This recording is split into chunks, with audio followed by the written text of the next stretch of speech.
Telle est cette liberté humaine que tous les hommes se vantent d'avoir et qui consiste en cela seul que les hommes sont conscients de leurs désirs et ignorants des causes qui les déterminent.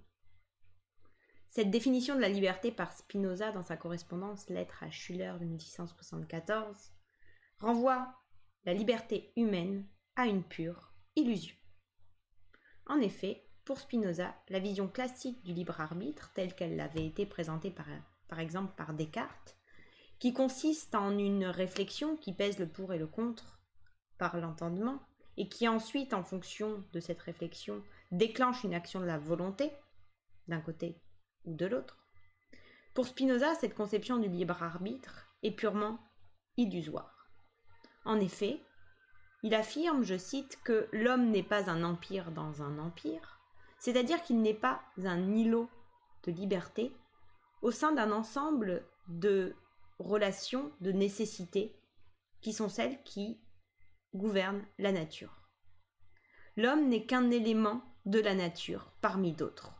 Il est donc soumis aux mêmes lois de la nécessité qu'une pierre lorsqu'elle tombe au sol, lorsqu'elle est jetée de haut. Ainsi, les hommes sont entièrement déterminés. À ce titre-là, on peut opposer radicalement la liberté d'un côté et le déterminisme de l'autre. Et pourtant, dit Spinoza, les hommes ont l'impression qu'ils sont libres. Ils ont l'impression que leurs actes émanent seulement d'eux-mêmes et que rien ne les a déterminés à agir de telle ou telle façon. C'est la pire des ignorances, cette illusion de liberté, car elle nous conduit à faire comme si nous étions libres alors que nous ne le sommes pas. Pour Spinoza, la sagesse consiste donc à prendre conscience de ce déterminisme, de ce fait que nous ne sommes pas libres, pour chercher les causes qui nous déterminent. Telle est la véritable liberté pour Spinoza, cette prise de conscience que nous sommes déterminés, et cette recherche de connaissances qui nous pousse à connaître le plus possible les causes qui nous poussent à penser, à agir ou à être de telle ou telle façon.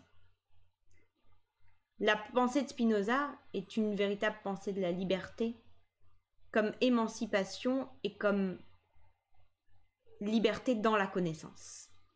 Elle n'est donc pas une définition classique de la liberté, comme on l'a trouvé chez Descartes avec le libre arbitre, mais une définition très originale qu'il est toujours intéressant d'avoir en tête pour bien comprendre l'existence humaine.